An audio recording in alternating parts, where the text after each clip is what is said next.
For my Christmas lunch starter, I'm going to have cold poached salmon, but I'm going to cook it today and allow it to refrigerate in the fridge overnight and then assemble the actual dish tomorrow morning, which is effectively Christmas morning. So, the first most important thing to do is to remove the backbone. Squeeze your forefinger and thumb very tightly round the front end of the backbone and then just pull it along all the way down so the bones come out in one strip. It's a little bit tiresome to do, but it can be really good news for those that moan about, I don't like fish with bones in and things like that, you know.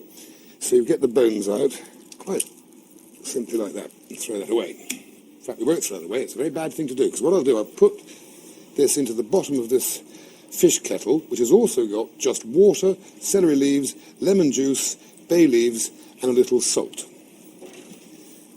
Fold the old fish back over and pop them in there. And then, because the fish was too big to go in my fish kettle, I've cut his head off and wrapped it up in cling foam, and his little tail, and we'll pop that on top like that, and we'll reassemble it tomorrow, as you will see. But tomorrow, of course, is later on in this programme. So that goes on there. Right. Is my Christmas Day special starter.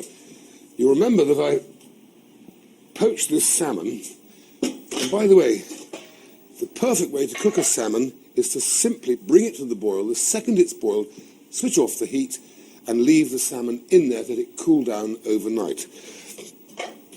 So I wrapped up its little tail in cling film because the salmon itself wouldn't fit in my thing, because I need it for the decoration.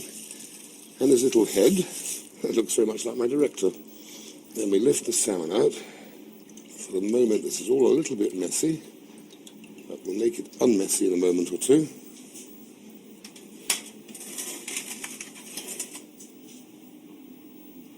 That's the old fish bones I used for flavouring. Get rid of those bits. This is why you don't need to be panicking. Everything's got to be done at a slow, gentle pace. Now, the first thing now is to remove the skin.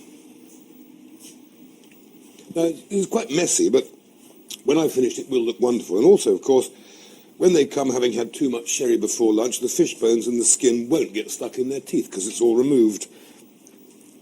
Right, head back on. Then, I've made some fresh mayonnaise with beautiful free-range egg yolks from my own garden and first-class olive oil. But if you can't be bothered to do that, you should have bought some from the supermarket.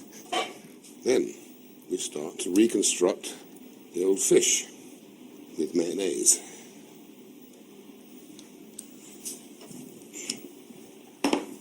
In here, very thin slices of cucumber, which I've had sitting in salt to get the liquid out of them.